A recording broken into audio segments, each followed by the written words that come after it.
Halo teman-teman, perkenalkan nama saya Christian Gerald. Saya dari kelompok 2. Ketika kita mendengar kata korupsi, mungkin yang terbayang adalah pejabat yang menyalahgunakan uang negara. Padahal, korupsi tidak selalu dimulai dari kasus yang besar.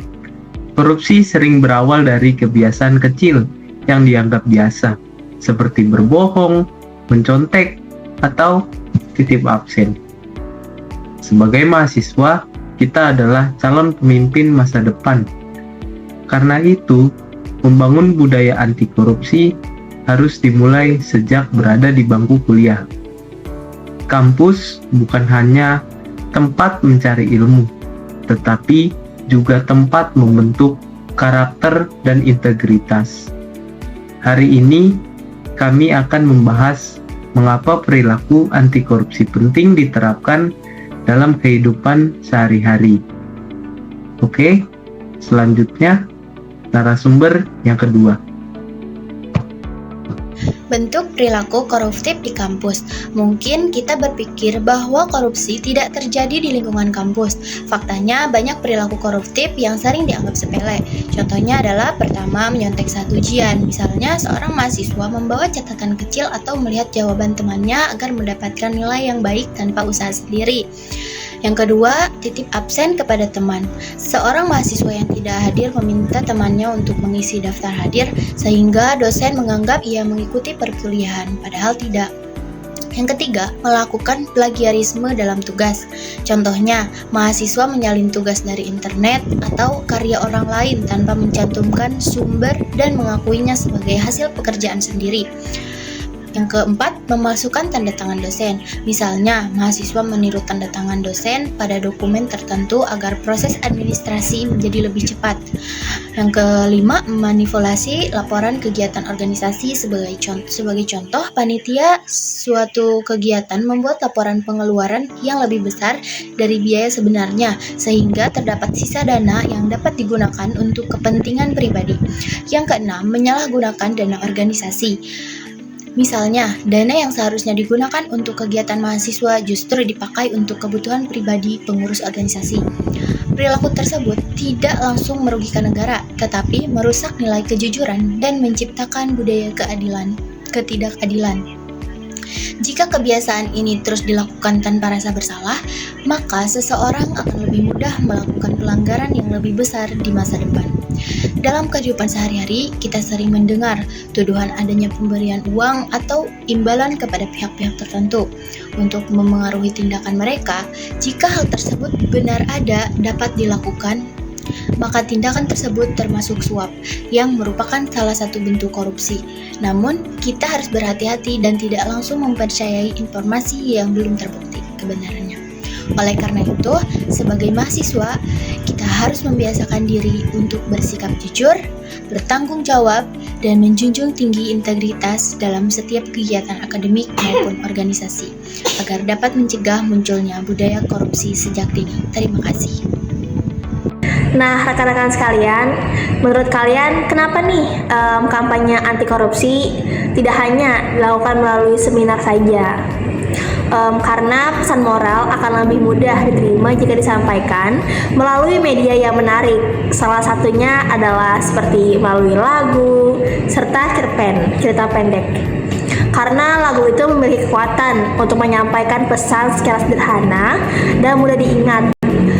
Ketika seseorang mendengar lagu yang mengajarkan kejujuran, tanggung jawab, kepedulian, pesan tersebut nih dapat masuk dan melekat di perasaan kita tuh lebih lama dibandingkan sekedar kita membaca teori-teori saja. Nah, untuk sebagai contohnya nih, kita pasti semua mengenal dong lagu nasional Bagimu Negeri karya seorang musisi, yaitu seorang Kusbini. Lagu ini tuh mengajarkan kita ya tentang pengabdian dan kecintaan kita terhadap bangsa Indonesia. Jika kita benar-benar mencintai negeri ini, maka salah satu wujudnya adalah dengan menolak korupsi, karena korupsi merugikan masyarakat serta negara. Selain itu juga ada lagu dari Bangun Pemuda Pemudi karya Alfred Simanjuntak. Ini juga mengajarkan nih kepada generasi muda untuk berjuang serta berkontribusi bagi bangsa. Semangat tentu tidak sejalan jika dengan perilaku koruptif yang hanya menghambat kemajuan negara kita. Selain melalui lagu nih, kampanye anti korupsi juga aktif dilakukan melalui cerpen atau cerita pendek. Karena dengan kita membaca cerpen, membuat kita nih seolah-olah mengalami langsung suatu peristiwa sehingga lebih mudah memahami dampak dari perilaku koruptif tersebut. Saya punya cerita pendek sedikit. Misalnya, ada seorang mahasiswa bernama Andi yang datang ke kampus, ke kelas mata kuliah tersebut dengan waktu yang tepat waktu.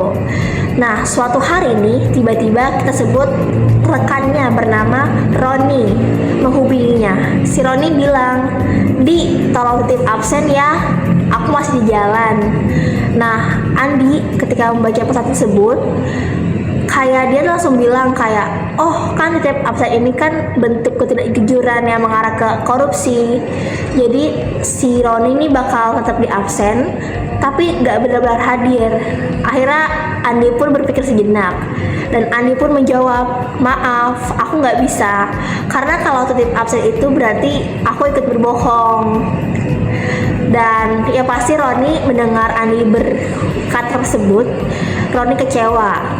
Namun beberapa hari kemudian, beberapa minggu kemudian, akhirnya si Roni ini merefleksikan diri, mengevaluasi diri, dan dia menyadari bahwa Andi ini telah mengingatkannya secara nggak langsung untuk lebih disiplin dan bertanggung jawab. Dari cerita sederhana ini, kita belajar bahwa integritas tidak selalu diuji dalam kasus korupsi bernilaian miliaran rupiah. Integritas justru diuji dari hal-hal kecil dalam kehidupan kita sehari-hari. Karena itu, lagu, cerpen, anti korupsi itu dibuat bukan hanya sekedar hiburan, tetapi juga menanamkan nilai kejujuran, tanggung jawab, keberanian untuk melakukan hal besar meskipun itu nggak mudah.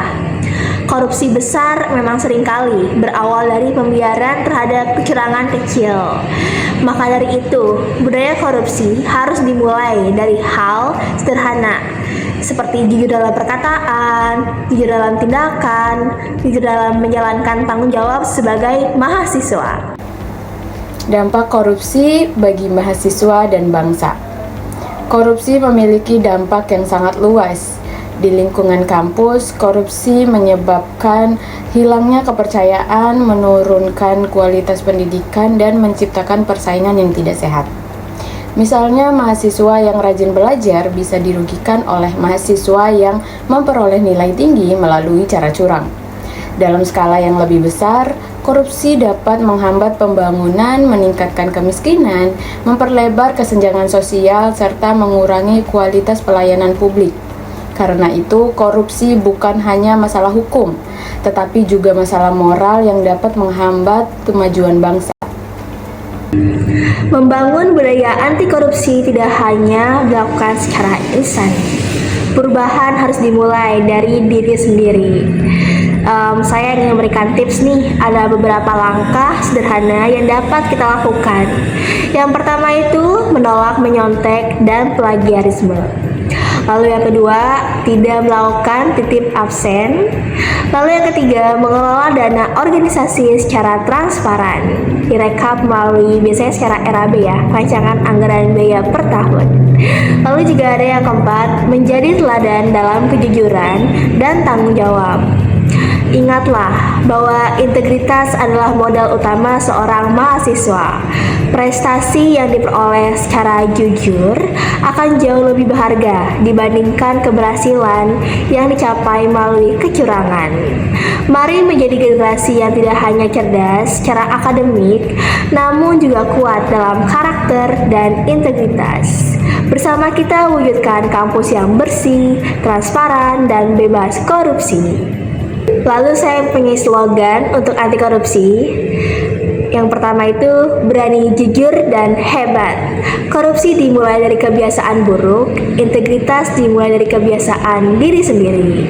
Mahasiswa berintegritas, kampus bebas korupsi. Sekian dari presentasi kelompok 2. Terima kasih kepada rekan-rekan dan Bapak Zaki yang telah memberikan perhatiannya terhadap apa yang kami sampaikan. Semoga yang kami sampaikan menambah wawasan baru untuk kalian semua. Terima kasih. Salam sejahtera.